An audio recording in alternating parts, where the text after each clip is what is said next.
ಪ್ರಿಯ ವಿದ್ಯಾರ್ಥಿಗಳೇ, ಆತ್ಮೀಯ ಅಧ್ಯಾಪಕ ಬಂಧುಗಳೇ, ನಿಮ್ಮೆಲ್ಲರಿಗೂ ನಮಸ್ಕಾರಗಳು. ಸ್ನೇಹಿತರೆ, ನನ್ನ ಹೆಸರು ರಾಜೇಶ AS, ಸಹಾಯಕ ಪ್ರಾಧ್ಯಾಪಕರು, ಸರ್ಕಾರಿ ಪ್ರಥಮ ದರ್ಜೆ ಕಾಲೇಜು, ಸಾಲಿಗ್ರಾಮ. ಈ ದಿನದ ತರಗತಿಯಲ್ಲಿ ನಾವೆಲ್ಲರೂ ಮೂಲಭೂತ ಕರ್ತವ್ಯಗಳ ಬಗ್ಗೆ ಚರ್ಚೆಯನ್ನು ಮಾಡೋಣ. ಸ್ನೇಹಿತರೆ, ಈ ದಿನ ನಾವು ಈ ಮೂಲಭೂತ ಕರ್ತವ್ಯಗಳ ಬಗ್ಗೆ ಚರ್ಚೆಯನ್ನು ಮಾಡೋಣ. ಈ ಚರ್ಚೆಯ ಹಿನ್ನೆಲೆಯಲ್ಲಿ ನಾವು ಗಮನಿಸಬೇಕಾದಂತಹ ಪ್ರಮುಖ ವಿಷಯಗಳೆಂದರೆ, ಭಾರತ ಸಂವಿಧಾನ ಎನ್ನುವಂತಹ ಪತ್ರಿಕೆಯಲ್ಲಿ ಕನಿಷ್ಠ 10 ಅಂಕಗಳಿಗೆ ಭಾರತ ಸಂವಿಧಾನದ ಮೂಲಭೂತ ಕರ್ತವ್ಯಗಳನ್ನು ವಿವರಿಸಿ ಎಂದು ಪ್ರಶ್ನೆಯನ್ನು ಕೇಳಬಹುದು, ಅಥವಾ ಭಾರತೀಯ ಪೌರರ ಮೂಲಭೂತ ಕರ್ತವ್ಯಗಳನ್ನು ತಿಳಿಸಿ ಎಂದು ಪ್ರಶ್ನೆಗಳನ್ನು ಕೇಳಬಹುದು. ಇದೇ ರೀತಿ ಅನೇಕ ಸ್ಪರ್ಧಾತ್ಮಕ ಪರೀಕ್ಷೆಗಳಲ್ಲಿಯೂ ಕೂಡ ಮೂಲಭೂತ ಕರ್ತವ್ಯಗಳಿಗೆ ಸಂಬಂಧಿಸಿದಂತೆ ಅನೇಕ ಪ್ರಶ್ನೆಗಳನ್ನು ಕೇಳಬಹುದು. ಉದಾಹರಣೆಗೆ, ಮೂಲಭೂತ ಕರ್ತವ್ಯಗಳನ್ನು ಯಾವ ದೇಶದಿಂದ ಪಡೆದುಕೊಳ್ಳಲಾಗಿದೆ, ಮೂಲಭೂತ ಕರ್ತವ್ಯಗಳನ್ನು ಸೇರ್ಪಡೆ ಮಾಡುವಲ್ಲಿ ಪ್ರಮುಖ ಪಾತ್ರ ವಹಿಸಿದ ಸಮಿತಿಯ ಅಧ್ಯಕ್ಷರು ಯಾರು, ಮೂಲಭೂತ ಕರ್ತವ್ಯಗಳು ಒಟ್ಟು ಎಷ್ಟಿದೆ, ಮೂಲಭೂತ ಕರ್ತವ್ಯಗಳು ಮೂಲ ಸಂವಿಧಾನದಲ್ಲಿ ಇರಲಿಲ್ವಾ, ಈ ರೀತಿಯಾಗಿ ಅನೇಕ ರೀತಿಯಾದಂತಹ ಪ್ರಶ್ನೆಗಳಿಗೆ ಉತ್ತರವನ್ನು ಕಂಡುಕೊಳ್ಳುವಂತಹ ಪ್ರಯತ್ನವನ್ನು ಈ ದಿನದ ತರಗತಿಯಲ್ಲಿ ಮಾಡೋಣ. 1950 ಜನವರಿ 26ರಂದು ಜಾರಿಗೆ ಬಂದಂತಹ ಸಂವಿಧಾನದಲ್ಲಿ ನಾವು ಮೂಲಭೂತ ಕರ್ತವ್ಯಗಳನ್ನು ಕಾಣಲು ಸಾಧ್ಯವಿಲ್ಲ. ವಿದ್ಯಾರ್ಥಿಗಳೇ, ತುಂಬ ಗಮನವಿಟ್ಟು ಕೇಳಬೇಕಾದಂಥ ಅಂಶವೇನೆಂದರೆ, ಮೂಲಭೂತ ಕರ್ತವ್ಯಗಳು ಮೂಲ ಸಂವಿಧಾನದಲ್ಲಿ ಇರಲಿಲ್ಲ. ಈ ಮೂಲಭೂತ ಕರ್ತವ್ಯಗಳನ್ನು 1976ರಲ್ಲಿ 42ನೇ ತಿದ್ದುಪಡಿಯ ಮುಖಾಂತರ ಭಾರತ ಸಂವಿಧಾನಕ್ಕೆ ಸೇರ್ಪಡೆಯನ್ನು ಮಾಡಿರುವಂಥದ್ದು. ಈ ಮೂಲಭೂತ ಕರ್ತವ್ಯಗಳನ್ನು ಸೇರ್ಪಡೆ ಮಾಡುವಲ್ಲಿ ಸರ್ದಾರ್ ಸ್ಮರಣ್ ಸಿಂಗ್ ರವರ ನೇತೃತ್ವದ ಸಮಿತಿಯು ತುಂಬ ಪರಿಶ್ರಮವನ್ನು ಪಟ್ಟಿರುವಂಥದ್ದು. ಕಾರಣವೇನೆಂದರೆ, 1975ರ ತುರ್ತು ಪರಿಸ್ಥಿತಿಯ ನಂತರ ಭಾರತದಲ್ಲಿ ಕೇವಲ ಪ್ರಜೆಗಳಿಗೆ ಮೂಲಭೂತ ಹಕ್ಕುಗಳನ್ನು ಮಾತ್ರ ನಾವು ಕಾಣ್ತಾ ಇದ್ದೋ. ಪ್ರಜೆಗಳಿಗೆ ಯಾವುದೇ ರೀತಿಯಾದಂತಹ ಮೂಲಭೂತ ಕರ್ತವ್ಯಗಳಿರಲಿಲ್ಲ.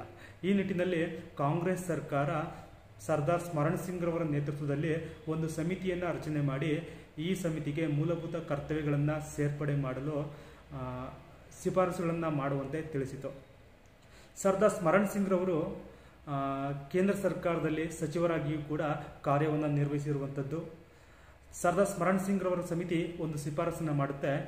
ಈ ಶಿಫಾರಸು ಏನಂದರೆ, ಈ ಮೂಲಭೂತ ಕರ್ತವ್ಯಗಳಿಗೆ ಸಂಬಂಧಪಟ್ಟ ಹಾಗೆ ಸಂವಿಧಾನದಲ್ಲಿ ಪ್ರತ್ಯೇಕವಾದಂತಹ ಭಾಗವನ್ನು ನಾವು ರಚನೆಯನ್ನು ಮಾಡಬೇಕು, ಹಾಗೂ ಸುಮಾರು 8 ಮೂಲಭೂತ ಕರ್ತವ್ಯಗಳನ್ನು ಭಾರತ ಸಂವಿಧಾನಕ್ಕೆ ಸೇರ್ಪಡೆಯನ್ನು ಮಾಡಬೇಕು. ಈ ರೀತಿಯಾಗಿ ಅನೇಕ ರೀತಿಯಾದಂತಹ ಶಿಫಾರಸುಗಳನ್ನು ಸರ್ದಾರ್ ಸ್ಮರಣ್ ಸಿಂಗ್ ರವರ ಸಮಿತಿಯು ಮಾಡುತ್ತದೆ. ಈ ಎಲ್ಲ ಶಿಫಾರಸುಗಳನ್ನು ಮನಗಂಡಂತಹ ಕೇಂದ್ರ ಸರ್ಕಾರವು 1976ರಲ್ಲಿ 42ನೇ ತಿದ್ದುಪಡಿಯನ್ನು ಮಾಡುವುದರ ಮುಖಾಂತರ ಭಾರತ ಸಂವಿಧಾನಕ್ಕೆ ಮೂಲಭೂತ ಕರ್ತವ್ಯಗಳನ್ನು ಸೇರ್ಪಡೆಯನ್ನು ಮಾಡುತ್ತೆ. ಹಾಗಾದರೆ ಈ ಮೂಲಭೂತ ಕರ್ತವ್ಯಗಳನ್ನು ನಾವು ಯಾವ ದೇಶದ ಸಂವಿಧಾನದಿಂದ ಎರವಲು ಪಡ್ಕೊಂಡಿದ್ದೀವಿ? ಹಾಗಾದರೆ ಎಲ್ಲ ದೇಶಗಳಲ್ಲಿಯೂ ಕೂಡ ನಾವು ಮೂಲಭೂತ ಕರ್ತವ್ಯಗಳನ್ನು ನೋಡೋದಕ್ಕೆ ಸಾಧ್ಯ ಇದೆಯಾ? ಈ ರೀತಿಯಾದಂತಹ ಅನೇಕ ಪ್ರಶ್ನೆಗಳು ನಮ್ಮಲ್ಲಿ ಮೂಡುತ್ತವೆ. ವಿದ್ಯಾರ್ಥಿಗಳೇ, ಈ ಭಾರತ ಸಂವಿಧಾನದ 4A ಎನ್ನುವಂತಹ ಭಾಗ, ಸಂವಿಧಾನದ 3ನೇ ಭಾಗ ಮೂಲಭೂತ ಹಕ್ಕುಗಳ ಬಗ್ಗೆ ವಿವರಣೆಯನ್ನು ಹೊಂದಿರುವಂಥದ್ದು, ಸಂವಿಧಾನದ 4ನೇ ಭಾಗ ರಾಜ್ಯ ನೀತಿ ನಿರ್ದೇಶಕ ತತ್ವಗಳನ್ನು ತಿಳಿಸುವಂಥದ್ದು, ಸಂವಿಧಾನದ 4A ಎನ್ನುವಂತಹ ಭಾಗದಲ್ಲಿ ನಾವು ಮೂಲಭೂತ ಕರ್ತವ್ಯಗಳನ್ನು ಸೇರ್ಪಡೆಯನ್ನು ಮಾಡಿರುವಂಥದ್ದು. ಈ ಸಂವಿಧಾನದ 4A ಭಾಗದಲ್ಲಿ 51A ವಿಧಿಯಿಂದ, ಮತ್ತೊಮ್ಮೆ 51A ವಿಧಿಯಿಂದ 51K ವಿಧಿಗಳವರೆಗೆ 11 ಮೂಲಭೂತ ಕರ್ತವ್ಯಗಳನ್ನು ನಾವು ಕಾಣಬಹುದು. ಹಾಗಾದರೆ ನಿಮ್ಮ ಪ್ರಶ್ನೆ, ಈ 11 ಮೂಲಭೂತ ಕರ್ತವ್ಯಗಳನ್ನು ನಾವು ರಷ್ಯಾದಿಂದ ಎರವಲು ಪಡೆದಿದ್ದೀವಾ? ಖಂಡಿತ ಇಲ್ಲ. ಮೊದಲ 10 ಮೂಲಭೂತ ಕರ್ತವ್ಯಗಳನ್ನು ನಾವು ರಷ್ಯಾದಿಂದ 1976ರಲ್ಲಿ 42ನೇ ತಿದ್ದುಪಡಿಯ ಮುಖಾಂತರ ಪಡೆದಿರುವಂಥದ್ದು. ಮತ್ತೊಂದು ಮೂಲಭೂತ ಕರ್ತವ್ಯವನ್ನು 2002ರಲ್ಲಿ 86ನೇ ಸಂವಿಧಾನ ತಿದ್ದುಪಡಿಯ ಮುಖಾಂತರ ಮತ್ತೊಂದು ಮೂಲಭೂತ ಕರ್ತವ್ಯಗಳನ್ನು ಸೇರ್ಪಡೆ ಮಾಡಿರುವಂಥದ್ದು. ಹಾಗಾದರೆ ಒಟ್ಟು ಇರುವಂತಹ ಮೂಲಭೂತ ಕರ್ತವ್ಯಗಳ ಸಂಖ್ಯೆ ಎಷ್ಟು ಅಂದರೆ 11. ವಿದ್ಯಾರ್ಥಿಗಳೇ, ಅನೇಕ ಸ್ಪರ್ಧಾತ್ಮಕ ಪರೀಕ್ಷೆಗಳಲ್ಲಿ ಮೂಲಭೂತ ಹಕ್ಕುಗಳ ಸಂಖ್ಯೆಯನ್ನು ಕೇಳ್ತಾರೆ. ಹಿಂದೆ ಹೇಳಿತ್ತು, ಇವಾಗ ಹಾರಿದೆ, ಆಸ್ತಿಯ ಹಕ್ಕನ್ನು ಕೈಬಿಟ್ಟಿರುವಂಥದ್ದು. ಅದೇ ರೀತಿ ರಾಜನೀತಿ ನಿರ್ದೇಶಕ ತತ್ವಗಳ ಬಗ್ಗೆ ಸಂವಿಧಾನದ ಯಾವ ಭಾಗ ತಿಳಿಸುತ್ತೆ ಅಂತ ಕೇಳಬಹುದು, ಸಂವಿಧಾನದ 4ನೇ ಭಾಗ. ಅದೇ ರೀತಿ ಭಾರತ ಸಂವಿಧಾನದಲ್ಲಿರುವಂತಹ ಒಟ್ಟು ಮೂಲಭೂತ ಕರ್ತವ್ಯಗಳ ಸಂಖ್ಯೆ ಎಷ್ಟು ಅಂತ ಕೂಡ ಕೇಳುವಂಥದ್ದು. ಅದಕ್ಕೆ ಉತ್ತರ, ಭಾರತ ಸಂವಿಧಾನದಲ್ಲಿ ಒಟ್ಟು 11 ಮೂಲಭೂತ ಕರ್ತವ್ಯಗಳಿದೆ. ಸಂವಿಧಾನದ ಯಾವ ಭಾಗ ಮೂಲಭೂತ ಕರ್ತವ್ಯಗಳ ಬಗ್ಗೆ ತಿಳಿಸುತ್ತೆ ಅಂದರೆ ಭಾರತ ಸಂವಿಧಾನದ 4A ಎನ್ನುವಂತಹ ಭಾಗ ಮೂಲಭೂತ ಕರ್ತವ್ಯಗಳ ಬಗ್ಗೆ ತಿಳಿಸುತ್ತೆ ಅಂತ ಹೇಳ್ಬೋದು ಸ್ನೇಹಿತರೆ. ಮತ್ತೊಮ್ಮೆ ನಿಮಗೆ ಖಾತ್ರಿಪಡಿಸುವಂಥದ್ದು, ಮೂಲ ಸಂವಿಧಾನದಲ್ಲಿ ಈ ಮೂಲಭೂತ ಕರ್ತವ್ಯಗಳು ಇರೋದಿಲ್ಲ. 1976ರಲ್ಲಿ ಈ ಮೂಲಭೂತ ಕರ್ತವ್ಯಗಳನ್ನು 42ನೇ ತಿದ್ದುಪಡಿಯ ಮುಖಾಂತರ ಭಾರತ ಸಂವಿಧಾನಕ್ಕೆ ಸೇರ್ಪಡೆ ಮಾಡಿರುವಂಥದ್ದು. ಅದರಲ್ಲಿ ಕೂಡ ಸರ್ದಾರ್ ಸ್ಮರಣ ಸಿಂಗ್ ರವರ ಒಂದು ಸಮಿತಿ 8 ಮೂಲಭೂತ ಕರ್ತವ್ಯಗಳನ್ನು ಶಿಫಾರಸು ಮಾಡಿರುತ್ತೆ. ಆದರೆ ಕೇಂದ್ರ ಸರ್ಕಾರ 10 ಮೂಲಭೂತ ಕರ್ತವ್ಯಗಳನ್ನು ಭಾರತ ಸಂವಿಧಾನಕ್ಕೆ ಸೇರ್ಪಡೆಯನ್ನು ಮಾಡುವಂಥದ್ದು. ಕೆಲವೊಂದು ಪರೀಕ್ಷೆಗಳಲ್ಲಿ ಕೇಳುವಂಥದ್ದು, ಮತದಾನ ಮಾಡುವಂಥದ್ದು ಭಾರತೀಯ ಪೌರನ ಮೂಲಭೂತ ಕರ್ತವ್ಯವೇ? ನಾವೆಲ್ಲರೂ ಕೂಡ ಹೌದು ಎಂದು ಹೇಳ್ತೀವಿ. ತೆರಿಗೆಯನ್ನು ಕಟ್ಟುವಂಥದ್ದು ಮೂಲಭೂತ ಕರ್ತವ್ಯವೇ? ನಾವೆಲ್ಲರೂ ಹೌದು ಅಂತ ಹೇಳ್ತೀವಿ. ಖಂಡಿತವಾಗಿಯೂ ಕೂಡ ತಪ್ಪು. ಮತದಾನವನ್ನು ಮಾಡುವಂಥದ್ದು ಒಂದು ರಾಜಕೀಯ ಹಕ್ಕು, ತೆರಿಗೆಯನ್ನು ಕಟ್ಟುವಂಥದ್ದು ಕೂಡ ಮೂಲಭೂತ ಹಕ್ಕಲ್ಲ. ಈ ರೀತಿಯಾಗಿ ನಾವು ಭಾರತ ಸಂವಿಧಾನದಲ್ಲಿ 11 ಮೂಲಭೂತ ಕರ್ತವ್ಯಗಳನ್ನು ಕಾಣಬಹುದು. ಆ 11 ಮೂಲಭೂತ ಕರ್ತವ್ಯಗಳನ್ನು ನಾವು ಗಮನವಿಟ್ಟು ತಿಳ್ಕೋಬೇಕಾಗುತ್ತೆ ವಿದ್ಯಾರ್ಥಿಗಳೇ. ಹಾಗಾದರೆ ಈ ಮೂಲಭೂತ ಕರ್ತವ್ಯಗಳು ಯಾವುದು ಅಂತ ನಾವು ತಿಳ್ಕೊಳ್ಳೋದಾದರೆ, ಮೊದಲ ಒಂದು ಮೂಲಭೂತ ಕರ್ತವ್ಯ ಯಾವುದು ಅಂದರೆ ಈ ಭಾರತದ ಸಂವಿಧಾನ, ರಾಷ್ಟ್ರಧ್ವಜ ಮತ್ತು ರಾಷ್ಟ್ರಗೀತೆಯನ್ನು ಗೌರವಿಸುವಂಥದ್ದು. ವಿದ್ಯಾರ್ಥಿಗಳೇ, ಈ ಮೂಲಭೂತ ಕರ್ತವ್ಯಗಳಲ್ಲಿ ನಾವು ನೈತಿಕ ಕರ್ತವ್ಯಗಳನ್ನು ಕೂಡ ನೋಡ್ತೀವಿ. ಅದೇ ರೀತಿ ನಾಗರಿಕ ಕರ್ತವ್ಯಗಳನ್ನು ಕೂಡ ನೋಡ್ತೀವಿ. ನೈತಿಕ ಕರ್ತವ್ಯಗಳು ಅಂತಾರೆ ಅವೆಲ್ಲವೂ ಕೂಡ ನೈತಿಕತೆಯಿಂದ ಕೂಡಿರುವಂತಹ ಅಂಶಗಳು. ಆ ರೀತಿಯಾದಂಥ ನೈತಿಕ ಕರ್ತವ್ಯಗಳು ಮತ್ತು ಪ್ರತಿಯೊಬ್ಬ ನಾಗರಿಕನೂ ಕೂಡ ಪಾಲಿಸಬೇಕಾದಂಥ ಕರ್ತವ್ಯಗಳನ್ನು ನಾವು ಕಾಣ್ತೀವಿ. ಅದರಲ್ಲಿ ಮೊದಲನೇ ಕರ್ತವ್ಯ ಭಾರತದ ಸಂವಿಧಾನ, ರಾಷ್ಟ್ರಧ್ವಜ ಮತ್ತು ರಾಷ್ಟ್ರಗೀತೆಯನ್ನು ಗೌರವಿಸುವಂಥದ್ದು. ಭಾರತಕ್ಕೆ ತನ್ನದೇ ಆದಂತಹ ಒಂದು ಸಂವಿಧಾನ ಇದೆ. ವಿಶ್ವದಲ್ಲೇ ಬೃಹತ್ ಆದಂತಹ ಸಂವಿಧಾನವನ್ನು ಭಾರತ ಹೊಂದಿರುವಂಥದ್ದು. ಭಾರತಕ್ಕೆ ತನ್ನದೇ ಆದಂತಹ ರಾಷ್ಟ್ರಧ್ವಜ ಇರುವಂಥದ್ದು. ಭಾರತಕ್ಕೆ ತನ್ನದೇ ಆದಂತಹ ರಾಷ್ಟ್ರಗೀತೆ ಇರುವಂಥದ್ದು. ಈ ರಾಷ್ಟ್ರಗೀತೆಯಲ್ಲಿಯೂ ಕೂಡ ಸ್ನೇಹಿತರೆ ಅನೇಕ ಗೊಂದಲಗಳಿರುವಂಥದ್ದು. ಜನಗಣಮನ ಎನ್ನುವಂಥದ್ದು ಭಾರತದ ರಾಷ್ಟ್ರಗೀತೆ. ಒಂದೇ ಮಾತರಂ ಭಾರತದ ರಾಷ್ಟ್ರೀಯ ಹಾಡು. ಈ ರೀತಿಯಾಗಿ ಮೊದಲ ಕರ್ತವ್ಯ ಸಂವಿಧಾನ, ರಾಷ್ಟ್ರಧ್ವಜ ಮತ್ತು ರಾಷ್ಟ್ರಗೀತೆಯನ್ನು ಗೌರವಿಸುವಂಥದ್ದು. ಇಲ್ಲಿ ಸಂವಿಧಾನವನ್ನು ಮತ್ತು ರಾಷ್ಟ್ರಧ್ವಜವನ್ನು, ರಾಷ್ಟ್ರಗೀತೆಯನ್ನು ಪ್ರತಿಯೊಬ್ಬ ಭಾರತೀಯನೂ ಕೂಡ ಗೌರವಿಸಬೇಕು. ನಾವೆಲ್ಲರೂ ಕೂಡ ಭಾರತೀಯರಾಗಿರೋದ್ರಿಂದ ಈ ಕರ್ತವ್ಯವನ್ನು ನಾವು ಪಾಲಿಸಬೇಕು. ಹಿಂದೆ ಮೂಲಭೂತ ಹಕ್ಕುಗಳಿತ್ತು. ಆ ಮೂಲಭೂತ ಹಕ್ಕುಗಳನ್ನು ನಾವು ಅನುಭವಿಸ್ತಾ ಇದ್ದೋ, ಆದರೆ ಕರ್ತವ್ಯಗಳು ನಮ್ಗೆ ಯಾವುದೂ ಕೂಡ ಇರಲಿಲ್ಲ. ಅದಕ್ಕೆ ಚಿಂತಕರು ಹೇಳ್ತಾರೆ, ಕರ್ತವ್ಯ ರಹಿತ ಹಕ್ಕಿಗೆ ಯಾವುದೇ ರೀತಿಯ ಮೌಲ್ಯ ಇರೋದಿಲ್ಲ. ನಾವೇನಾದ್ರು ಒಂದು ಪಡ್ಕೋತಾ ಇದ್ದೀವಿ ಅಂತಂದರೆ ಅದಕ್ಕೆ ನಮ್ಮದೇ ಆದಂಥ ಒಂದು ಕೊಡುಗೆಯನ್ನು ಕೊಡಬೇಕು ಎನ್ನುವಂಥದ್ದು ಇದರ ಅರ್ಥ. ಈ ರೀತಿಯಾಗಿ ಕರ್ತವ್ಯ ರಹಿತವಾದಂತಹ ಹಕ್ಕು ಮೌಲ್ಯವನ್ನು ಕಳೆದುಕೊಳ್ಳುತ್ತೆ.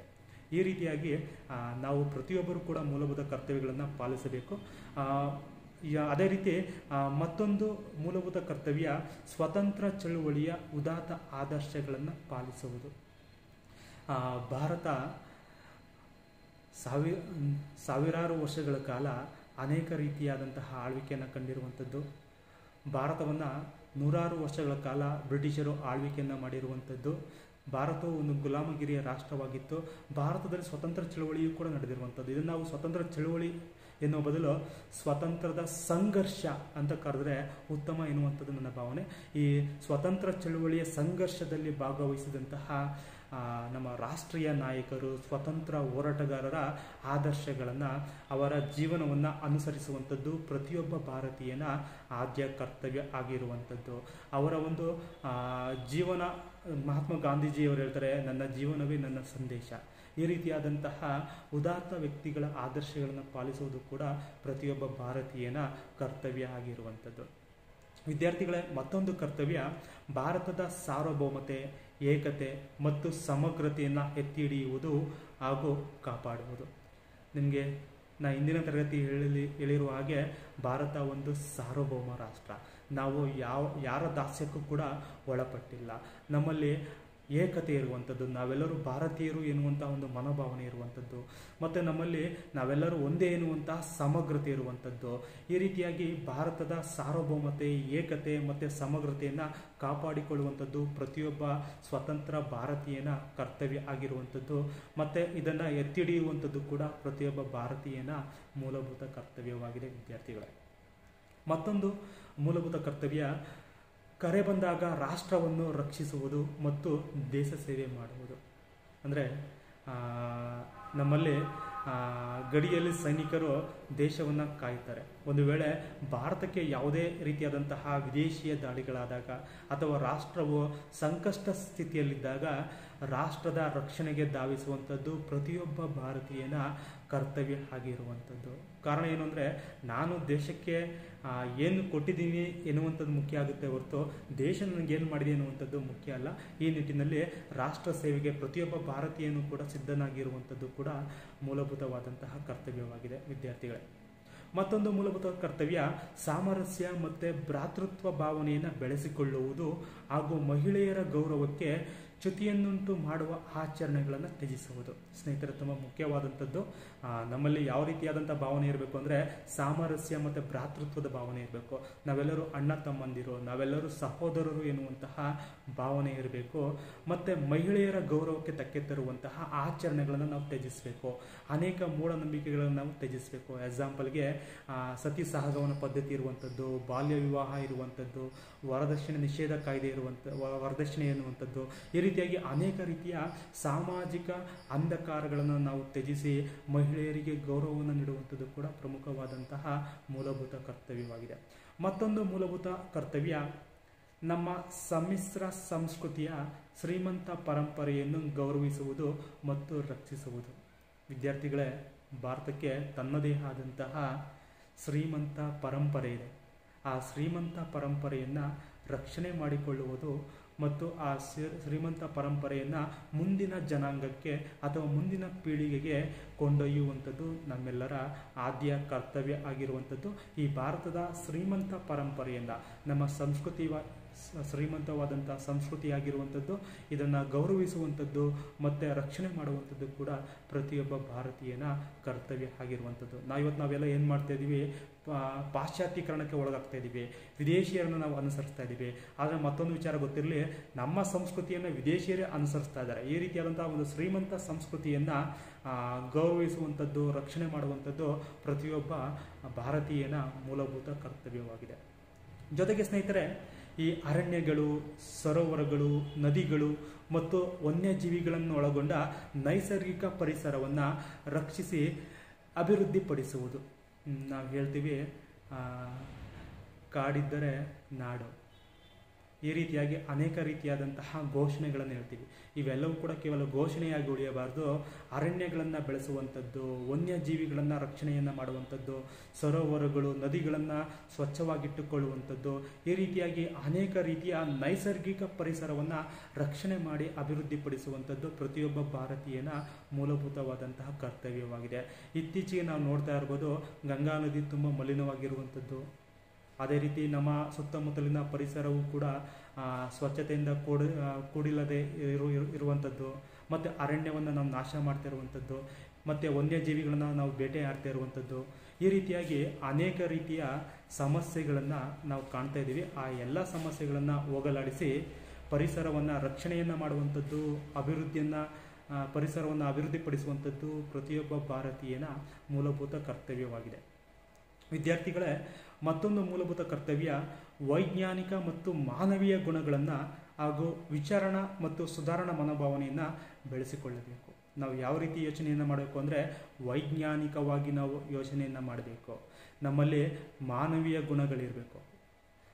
ವಿಶ್ವಕವಿ ಕುವೆಂಪುರವರು ಒಂದು ಮಾತನ್ನು ಹೇಳ್ತಾರೆ, ಏನಾದರೂ ಆಗು ಮೊದಲು ಮಾನವನಾಗು. ಈ ರೀತಿಯಾಗಿ ನಮ್ಮಲ್ಲಿ ಒಂದು ಮಾನವೀಯ ಗುಣಗಳನ್ನು ನಾವು ಬೆಳೆಸ್ಕೋಬೇಕು. ಮತ್ತು ವಿಚಾರಣೆ, ಯಾವುದನ್ನು ಕೂಡ ನಾವು ವೈಜ್ಞಾನಿಕವಾಗಿ ತಿಳಿಯದೆ ವಿಚಾರಣೆಯನ್ನು ಮಾಡದೆ ನಾವು ಯಾವುದನ್ನು ಕೂಡ ಒಪ್ಪಿಕೊಳ್ಳಬಾರದು. ಮತ್ತು ನಮ್ಮಲ್ಲಿ ಒಂದು ಸುಧಾರಣೆಯ ಮನೋಭಾವನೆ ಇರಬೇಕು. ನಮ್ಮಲ್ಲಿ ಕೂಡ ತಪ್ಪಾಗ್ತಾ ಇದೆ, ಅದನ್ನು ತಿದ್ದಿಕೊಳ್ಳುವಂತಹ ಒಂದು ಸುಧಾರಣೆಯ ಒಂದು ಮನೋಭಾವನೆಯೂ ಕೂಡ ಇರಬೇಕು. ಇದು ಕೂಡ ಭಾರತ ಸಂವಿಧಾನದ ಒಂದು ಪ್ರಮುಖವಾದಂತಹ ಮೂಲಭೂತ ಕರ್ತವ್ಯ. ವಿದ್ಯಾರ್ಥಿಗಳ ಮತ್ತೊಂದು ಕರ್ತವ್ಯ ಸಾರ್ವಜನಿಕ ಆಸ್ತಿಯನ್ನು ರಕ್ಷಿಸುವುದು ಮತ್ತು ಹಿಂಸೆಯನ್ನು ತ್ಯಜಿಸುವುದು. ಇದು ತುಂಬ ಮುಖ್ಯವಾದಂಥದ್ದು. ನಮ್ಮಲ್ಲಿ ಯಾವುದೇ ರೀತಿಯಾದಂಥ ಸ್ಟ್ರೈಕ್ ಆಗ್ತು ಅಂತಂದರೆ ಮೊದಲು ಹಾನಿಗೆ ಈಡಾಗುವಂಥದ್ದು ಸಾರ್ವಜನಿಕ ಆಸ್ತಿ. ಸರ್ಕಾರಿ ಬಸ್ ಇರ್ಬೋದು, ಸರ್ಕಾರಿ ಕಟ್ಟಡ ಇರ್ಬೋದು, ಈ ರೀತಿಯಾಗಿ ಸರ್ಕಾರದ ಆಸ್ತಿ ಪಾಸ್ತಿಗಳ ಮೇಲೆ ನಾವು ಕೋಪವನ್ನು ತೋರಿಸ್ತೀವಿ. ಇದು ಖಂಡಿತ ತಪ್ಪು ವಿದ್ಯಾರ್ಥಿಗಳೇ. ನಾವೆಲ್ಲರೂ ಕೂಡ ಸಾರ್ವಜನಿಕ ಆಸ್ತಿಯನ್ನು ರಕ್ಷಣೆಯನ್ನು ಮಾಡುವಂಥದ್ದು ಮತ್ತು ಹಿಂಸೆಯನ್ನು ತ್ಯಜಿಸುವಂಥದ್ದು ಪ್ರಮುಖವಾದಂತಹ ಮೂಲಭೂತ ಕರ್ತವ್ಯ ವಿದ್ಯಾರ್ಥಿಗಳೇ. ಕಾರಣ ಏನು ಅಂತಂತಂದರೆ ನಮ್ಮಲ್ಲಿರುವಂತಹ ಒಂದು ಸರ್ಕಾರಿ ಆಸ್ತಿಯನ್ನು ರಕ್ಷಣೆಯನ್ನು ಮಾಡೋದರ ಮುಖಾಂತರ ಮುಂದಿನ ಪೀಳಿಗೆಗೆ ಅದನ್ನು ತಲುಪಿಸುವಂತಹ ಜವಾಬ್ದಾರಿ ನಮ್ಮೆಲ್ಲರಿಗೂ ಕೂಡ ಇರುವಂಥದ್ದು. ಅದೇ ರೀತಿ ಸ್ನೇಹಿತರೆ, ಮತ್ತೊಂದು ಮೂಲಭೂತ ಕರ್ತವ್ಯ ವೈಜ್ಞಾನಿಕ ಹಾಗೂ ಸಾಮೂಹಿಕ ಚಟುವಟಿಕೆಗಳಲ್ಲಿ ಪ್ರಾವೀಣ್ಯತೆಯನ್ನು ಪ್ರದರ್ಶಿಸುವುದು ಹಾಗೂ ರಾಷ್ಟ್ರದ ಪ್ರಗತಿಗೆ ಶ್ರಮಿಸುವುದು. ವಿದ್ಯಾರ್ಥಿಗಳ ಇದು ಕೂಡ ತುಂಬ ಮುಖ್ಯವಾಗಿರುವಂಥದ್ದು. ಭಾರತದಲ್ಲಿ ಜನಸಂಖ್ಯೆ 130 ಕೋಟಿಗೂ ಕೂಡ ಹೆಚ್ಚಿರುವಂಥದ್ದು.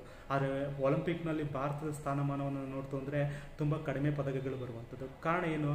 ನಮ್ಮಲ್ಲಿ ಪ್ರಾವೀಣ್ಯತೆ ಇದೆ, ನಮ್ಮಲ್ಲಿ ಕುಶಲತೆ ಇದೆ, ಆದರೆ ಅದನ್ನು ನಾವು ಸರಿಯಾದಂಥ ರೀತಿಯಲ್ಲಿ ನಾವು ಬಳಸ್ಕೊತಾ ಇಲ್ಲ. ಈ ರೀತಿಯಾಗಿ ಪ್ರತಿಯೊಬ್ಬರೂ ಕೂಡ ತಮ್ಮ ಕ್ಷೇತ್ರದಲ್ಲಿ ಯಾವ ಕ್ಷೇತ್ರದಲ್ಲಿ ಪ್ರಾವೀಣ್ಯತೆಯನ್ನು ಹೊಂದಿದ್ದೀವಿ ಆ ಪ್ರಾವೀಣ್ಯತೆಯನ್ನು ಪ್ರದರ್ಶನವನ್ನು ಮಾಡಿ ರಾಷ್ಟ್ರದ ಅಭಿವೃದ್ಧಿಗೆ ಶ್ರಮಿಸುವುದು. ಒಲಿಂಪಿಕ್ನಲ್ಲಿ ಭಾರತ 100 ಪದಕಗಳನ್ನು ಗೆದ್ದಿತ್ತು ಅಂದರೆ ಅದು ಭಾರತಕ್ಕೆ ಒಂದು ಗೌರವದ ಸಂಕೇತ, ಒಂದು ಘನತೆಯ ಸಂಕೇತ. ಈ ರೀತಿಯಾಗಿ ಪ್ರತಿಯೊಬ್ಬರೂ ಕೂಡ ರಾಷ್ಟ್ರಕ್ಕೆ ತಮ್ಮದೇ ಆದಂತಹ ಕೊಡುಗೆಗಳನ್ನು ನೀಡುವಂಥದ್ದು ಕೂಡ ಪ್ರಮುಖವಾದಂತಹ ಮೂಲಭೂತ ಕರ್ತವ್ಯ. ಈ 10 ಮೂಲಭೂತ ಕರ್ತವ್ಯಗಳನ್ನು ಕೂಡ ನಾವು ರಷ್ಯಾದ ಸಂವಿಧಾನದಿಂದ 1976ರಲ್ಲಿ 42 ತಿದ್ದುಪಡಿಯ ಮುಖಾಂತರ ಭಾರತ ಸಂವಿಧಾನಕ್ಕೆ ಸೇರ್ಪಡೆಯನ್ನು ಮಾಡಿದ್ದೀವಿ. ಹಾಗಾದರೆ ಮತ್ತೊಂದು ಮೂಲಭೂತ ಕರ್ತವ್ಯ ಯಾವುದು? 2002ರಲ್ಲಿ 86ನೇ ತಿದ್ದುಪಡಿಯನ್ನು ಮಾಡುವುದರ ಮುಖಾಂತರ ಭಾರತ ಸಂವಿಧಾನಕ್ಕೆ ಮತ್ತೊಂದು ಮೂಲಭೂತ ಕರ್ತವ್ಯವನ್ನು ನಾವು ಸೇರ್ಪಡೆಯನ್ನು ಮಾಡಿದ್ದೀವಿ.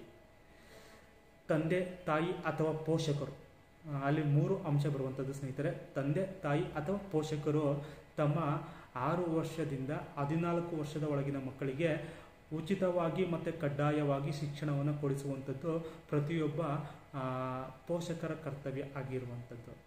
ವಿದ್ಯಾರ್ಥಿಗಳೇ, 6 ವರ್ಷದಿಂದ 14 ವರ್ಷದ ಒಳಗಿನ ಮಕ್ಕಳಿಗೆ ಉಚಿತವಾಗಿ ಶಿಕ್ಷಣವನ್ನು ಕೊಡಿಸುವಂಥದ್ದು ಪ್ರತಿಯೊಬ್ಬ ತಂದೆ, ತಾಯಿ ಅಥವಾ ಪೋಷಕರ ಕರ್ತವ್ಯ ಆಗಿರುವಂಥದ್ದು.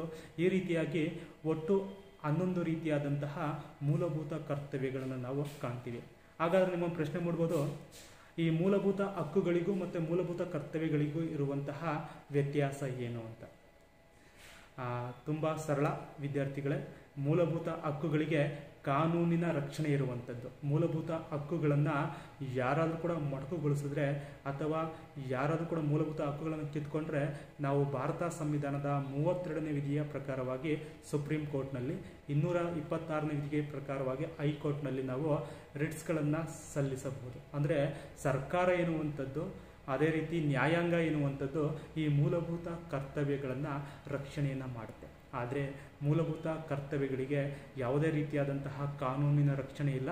ಪಾರ್ಲಿಮೆಂಟ್ ಅಗತ್ಯವಾಗಿ ಶಾಸನಗಳನ್ನು ಮಾಡುವ ಮುಖಾಂತರ ಈ ಮೂಲಭೂತ ಕರ್ತವ್ಯಗಳನ್ನು ಜಾರಿಗೆ ತರಬಹುದು. ಯಾರಾದರೂ ಕೂಡ ಈ ಮೂಲಭೂತ ಕರ್ತವ್ಯಗಳನ್ನು ಉಲ್ಲಂಘನೆ ಮಾಡಿದ್ರೆ ಶಿಕ್ಷೆಯನ್ನು ಕೂಡ ವಿಧಿಸಬಹುದು.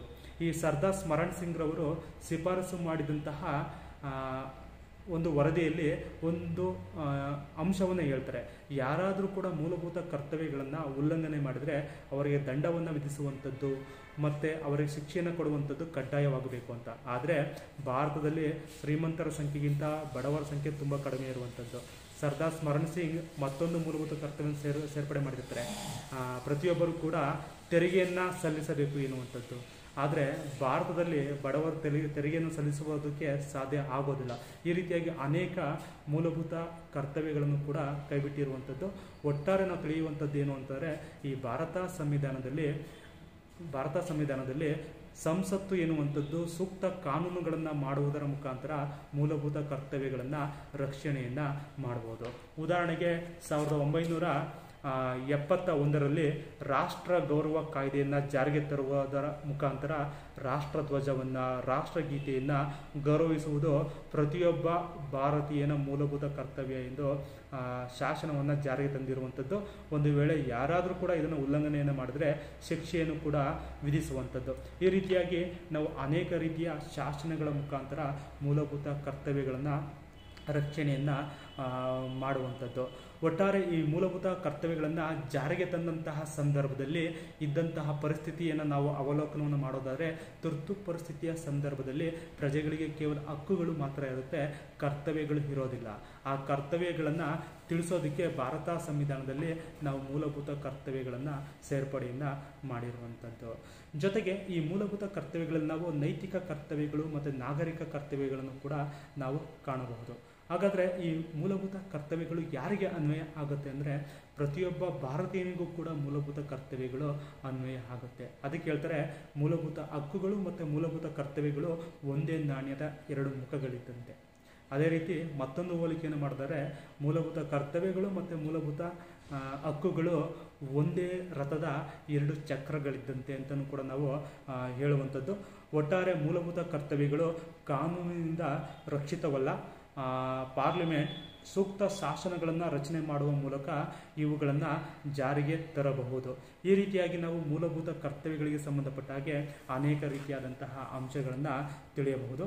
ಒಟ್ಟಾರೆ ಈ ಅಧ್ಯಾಯದಲ್ಲಿ ನಾವು ತಿಳಿಯಬೇಕಾದಂತಹ ಪ್ರಮುಖ ಅಂಶಗಳೆಂದರೆ, ಮೂಲ ಸಂವಿಧಾನದಲ್ಲಿ ಮೂಲಭೂತ ಹಕ್ಕುಗಳು ಇರುವುದಿಲ್ಲ. ಈ ಮೂಲಭೂತ ಹಕ್ಕುಗಳನ್ನು ನಾವು 1976ರಲ್ಲಿ 42ನೇ ತಿದ್ದುಪಡಿಯ ಮುಖಾಂತರ ರಷ್ಯಾದಿಂದ 10 ಮೂಲಭೂತ ಹಕ್ಕುಗಳನ್ನು ಸೇರ್ಪಡೆಯನ್ನು ಮಾಡ್ಕೋತೀವಿ. ಈ ಸಮಿತಿಯ ಅಧ್ಯಕ್ಷರು ಸರ್ದಾರ್ ಸ್ಮರಣ್ ಸಿಂಗ್. ಮತ್ತೊಂದು ಮೂಲಭೂತ ಕರ್ತವ್ಯವನ್ನು 2002ರಲ್ಲಿ 86ನೇ ತಿದ್ದುಪಡಿಯ ಮುಖಾಂತರ ಸೇರ್ಪಡೆಯನ್ನು ಮಾಡಿರುವಂಥದ್ದು. ಈ ರೀತಿಯಾಗಿ ಪ್ರಮುಖ ಅಂಶಗಳನ್ನು ನಾವು ತಿಳ್ಕೋಬೇಕು. ಈ ಮೂಲಭೂತ ಕರ್ತವ್ಯಗಳ ಬಗ್ಗೆ ಭಾರತ ಸಂವಿಧಾನದ 4A ಎನ್ನುವಂತಹ ಭಾಗದಲ್ಲಿ ವಿವರಣೆ ಇರುವಂಥದ್ದು. ಸಂವಿಧಾನದ 51A ವಿಧಿಯಿಂದ ಸಂವಿಧಾನದ 51K ವಿಧಿಗಳವರೆಗೆ ಈ ಮೂಲಭೂತ ಕರ್ತವ್ಯಗಳ ಬಗ್ಗೆ ವಿವರಣೆಯನ್ನು ಹೊಂದಿರುವಂಥದ್ದು.